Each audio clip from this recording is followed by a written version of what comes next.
How's it going? Dave in Comic Book Investments. So in this video, we're going to look at 5 keys that are dropping in price, and some by quite a bit, like 81 or 82%, if I can remember off the top of my head.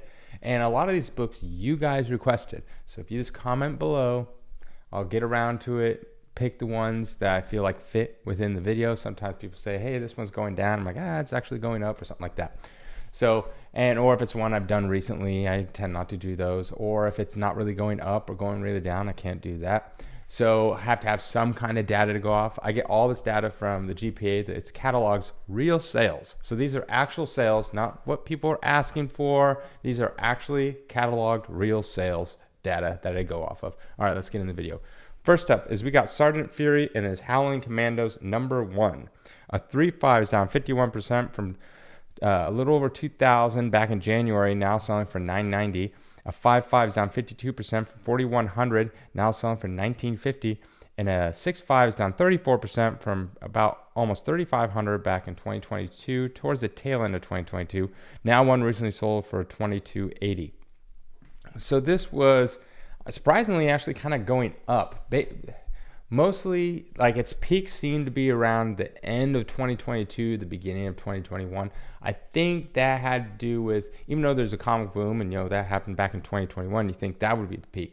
But I think because of the fact that Nick Fury was in Secret Wars. What's that TV show that I feel like no one really watched or cared to watch? I don't know. I watched one episode and I think I either fell asleep or turned it off. I don't know. Me and my wife didn't like it. Anyways, so he was in that show. Skrull Wars? I don't.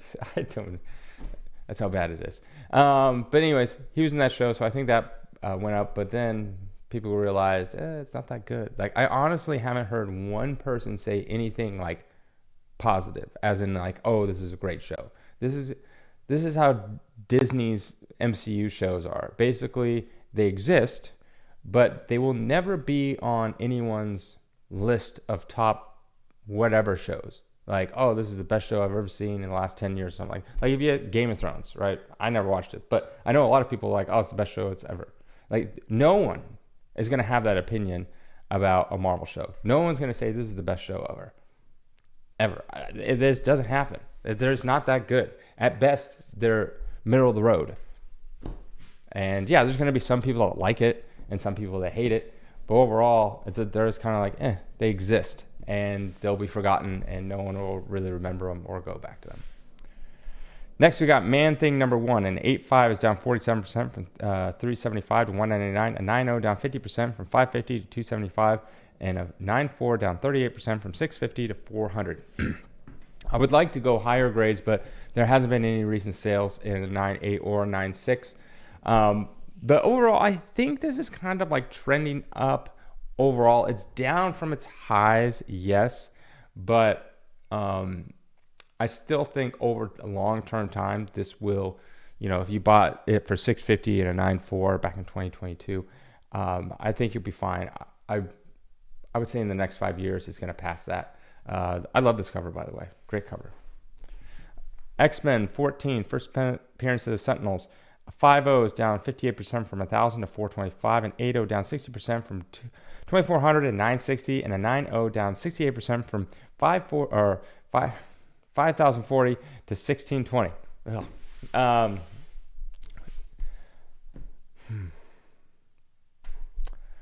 I'm trying to think, in a 9.0, if you paid $5,000 for this book, how soon will you see that $5,000 again?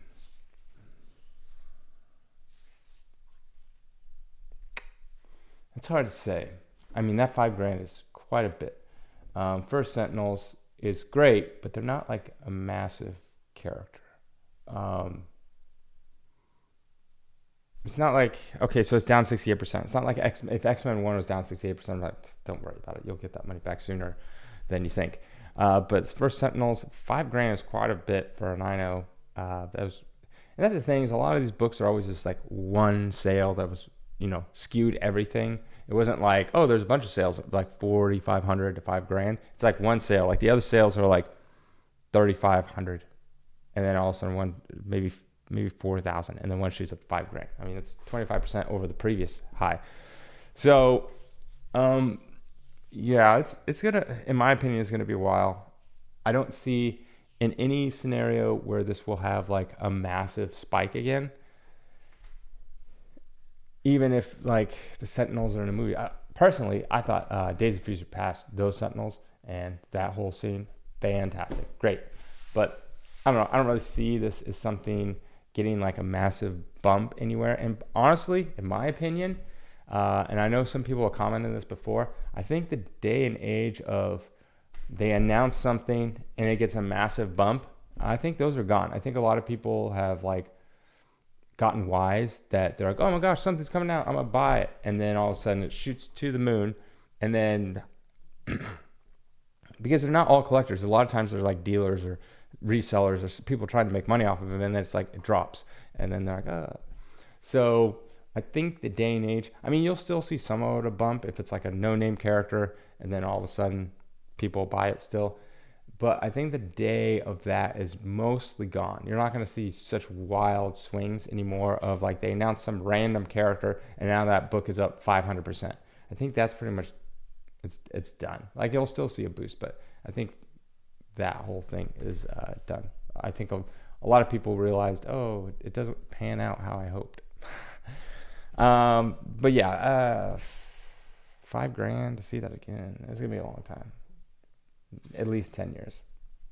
All right, next we got Wolverine 27, a 9.4 down 52% from 125 to 60, a 9.6 down 63% from 187 to 70, and a 9.8 down 52% from 378 to 180.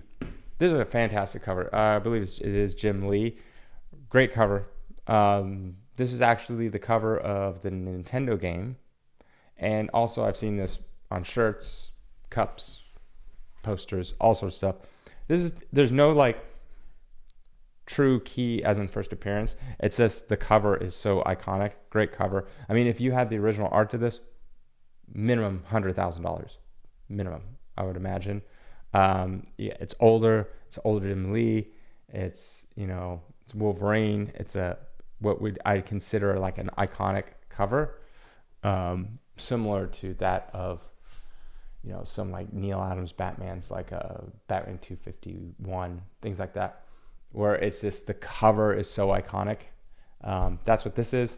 So it'd be very, very expensive. I mean, you could even make the argument that this original art would go for like $500,000.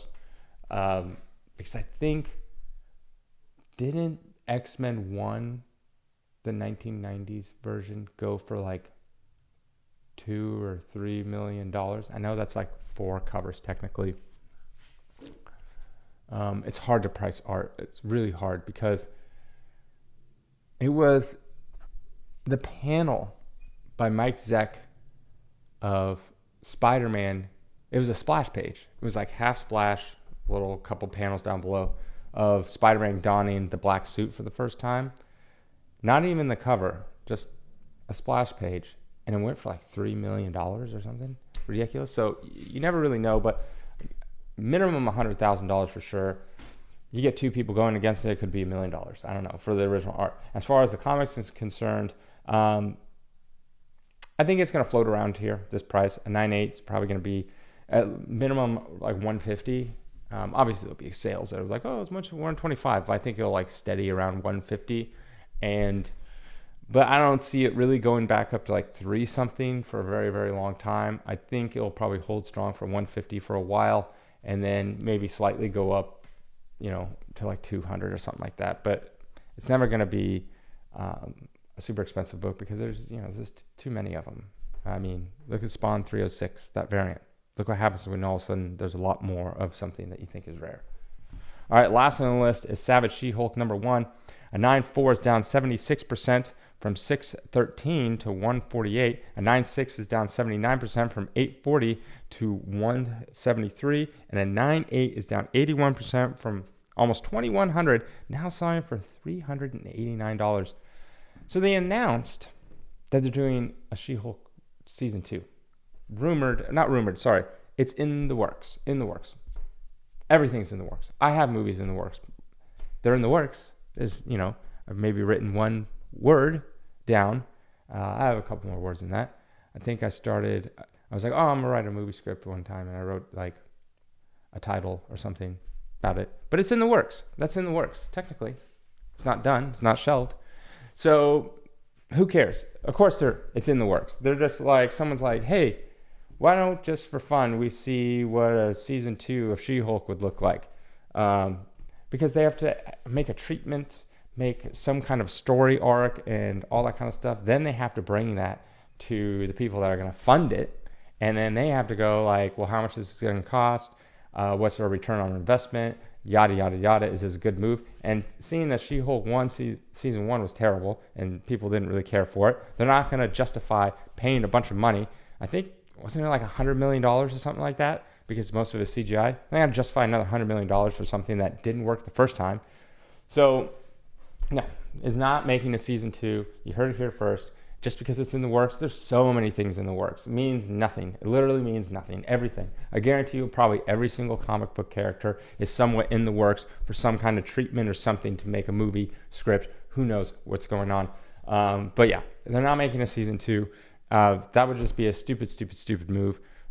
Why even throw the money away? Make something better. The jury's already out. The people don't really like it that much. Sure, there's going to be some people like it. But again, like I was saying earlier in the film, there's not a single soul out there that goes, you know what? The best show I've ever seen in my entire life, and I've seen thousands of shows, is She-Hulk. That is the best show I have ever seen.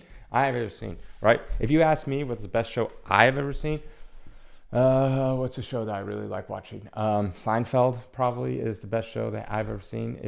I'm trying to think, not comedy, because like comedy stuff, it's like you watch all the time. It's just really fun to watch. Like a drama show, I liked House. House was really good. I thought that was a great show. And I've seen it a couple times, not all the way through, but a couple times. I like Silicon Valley. I think I've seen that thing like 3 times. Me and my wife were like, let's find something to watch, like a comedy. We're on HBO Max. There's nothing. Everything is like old, like, which is nothing wrong with that. But we're like, why don't we just watch Veep again? Because we thought it was funny. And so we tried this show called White Lotus, because like, oh, let's just try something new. And I was like trying to find anything. And there's this thing called White Lotus. And it said comedy, dark comedy. It's not funny at all. I didn't laugh at all. And we wanted to laugh. And I'm like, what is this? This is like regular people just going on vacation. There's really no point to it. I know someone dies, but it's not like a mystery. You watch 2 episodes, nothing. Absolutely nothing. I was like, looked at her and I was like, I don't want to watch this again. It's pointless. It's literally just random people going on vacation, and I don't even like the people that much, and they're not funny. And then we watched this cooking show drama thing called The Bear. I've seen 2 episodes. Jury's still out. I can't tell if I like it or if it's just so fast-paced and so intense that my brain can't like process if I like it or not, or if I'm just like bombarded with stuff, like a Mr. Beast video. Like that's his style, is like literally it's like cut every 2 seconds and it's like throwing stuff at so fast. You're like, what did I just watch? 7 minutes went by and I'm like, I don't know. And I watch everything at like 2 times speed. So it's like 3.5 minutes just went by and I have no idea what I just watched. Okay. So that's Mr. Beast's style. So literally when I'm watching The Bear, it's on Hulu or FX. I'm like, this reminds me of a Mr. Beast video. Nothing wrong with it, just that's how the style was. But nonetheless, they're not making a She-Hulk 2. And you can see it didn't even give it a bump at all. They announced it like a couple weeks ago or a week ago. No bump whatsoever, because people are like, no, I'm not falling for that scam again. I paid like $2,000 for this 9.8. Now it's worth like $400. No, it's not going anywhere. I'm not going to jump on this. And plus, there's just so much supply out there. $2,000 for this book for a 9.8. You're never going to see that again. Never. It would be impossible. The only way that could possibly happen was like this. Was a Goof Troop. I watched this Goof Troop cartoon when I was younger, where I want to say it was the dad Pete or someone. They buy up. There's this terrible baseball card that no one likes that they don't put in packs, and so they buy up all the cards of that character, and then they basically destroy them. So then they only have one left. So that's the only way that's going to ever be valuable, is if someone buys up all the 9.8s, has them all, destroys them all, and then there's only a couple left. Have a good weekend.